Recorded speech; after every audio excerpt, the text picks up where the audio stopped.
Hey, what's up, lightboltjoe here. Today we are going to discuss the 1910 book, The Emerald City of Oz, written by L. Frank Baum, illustrated by John Arniel. Is that his name? John Arniel, I got it. So this came out in 1910. This is the sixth and final book in the Land of Oz series from L. Frank Baum, which is a lie because there's 14 books. This book is extremely well written. And what's interesting is that this is the sixth book. It's penned as the final Oz book. The end of the book is literally Oz is now cut off from the world. It's now invisible. You can't see it, Oz anymore. You can't visit Oz anymore. That's it. In book 4 and 5, like, it was 4 and 5 are very, like, bad compared to the other ones.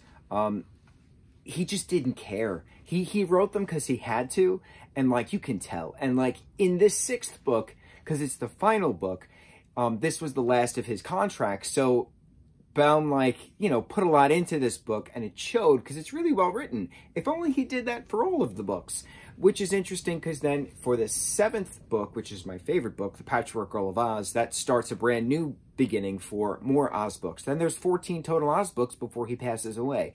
Very interesting history of how these all came together and were written.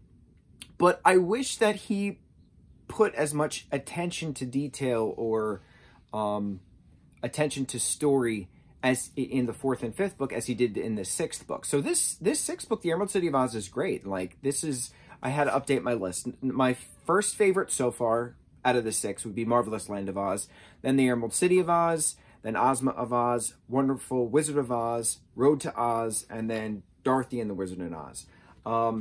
So, what's this book about? Dorothy is in Kansas on her family farm with Aunt Em and Uncle Henry and Toto. Eureka the kitten, nowhere to be found. We remember, though, Billina the hen is in the Land of Oz, living her hen life. So Uncle Henry and Aunt Em are extremely poor. They had to mortgage the farm. The bank's about to take the farm away. So Dorothy explains that she can just go to Oz. You know, Princess Ozma is going to, you know, see her in her, you know, magic picture. Every day at 4 o'clock, Dorothy just has to make a secret hand signal, and then she'll just go to Oz. Dorothy waits till 4, goes to Oz, explains what's going on to Princess Ozma. Princess Ozma uses the magic belt from the Gnome King that they took after they defeated him in the third book, The Road to Oz. Brings Aunt Em and Uncle Henry to Oz. No more Kansas, right? So it's now a matter of figuring out how Aunt Em and Uncle Henry Gale are going to coexist with the fairies of Oz, with the Ozites in Oz, because they're now considered royalty, because Dorothy is a princess in Oz, so they don't have to do work. They don't have to do farm work. They don't have to do, you know, maid work, housework, nothing. But they've been working for 70, 80 years, so, like, they're not accustomed to the high-end lifestyle of not doing anything. Ozma then decides that it's a good idea to have Emily, Henry, and Dorothy go on a little adventure throughout Oz just to meet some Ozites that they haven't met before, get acquainted with the land. That way they can, you know, figure out what they want to do, and Oz herself can figure out what she should do with them in the palace. So Dorothy, Toto, Billina, Henry, Emily, the Shaggy Man, and the Wizard. Oh, and General Ombi Ambi. He escorts them all with the Sawhorse. All 8 of them go, 9 of them, including the Sawhorse, go on a whirlwind adventure throughout Oz. They meet this country, they meet that country. Dorothy then gets lost with Billina. So there's an adventure within an adventure. She goes to Bunbury, she goes to Bunnyberry, all these different lands that are very, very entertaining. It's revealed that the wizard learned some actual magic from Glinda, so he can take some handkerchiefs and, like, wave them and, like, make some tents, which is pretty cool. While this is going on, now, there's 2 stories going on with that. Technically 3, right? So you have Ozma figuring out what to do in the Emerald City with the Kansas crew. That's the first story. You have Dorothy getting lost by herself, right? And Billina. That's the second story. The third story is the rest of the cavalcade figuring out where the hell Dorothy went.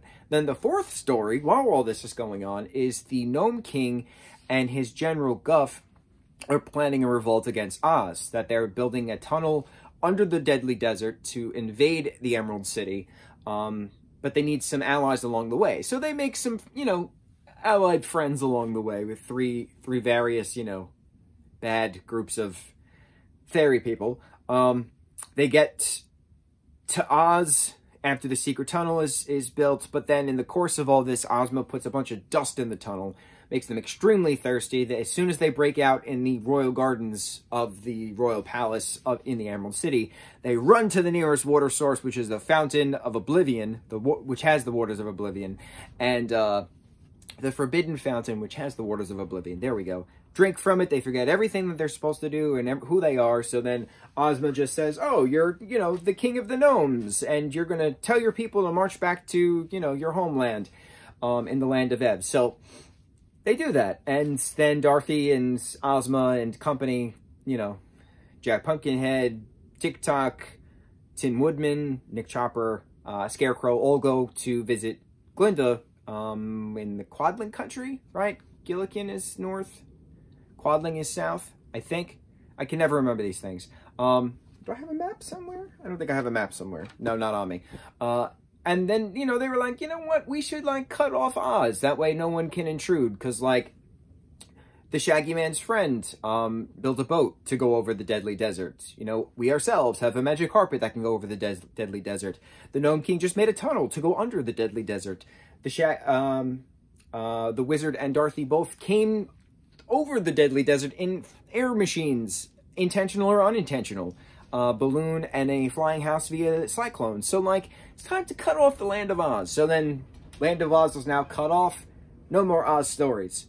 That's the end of Oz. But it's not, because then we have, you know, 8 more books later.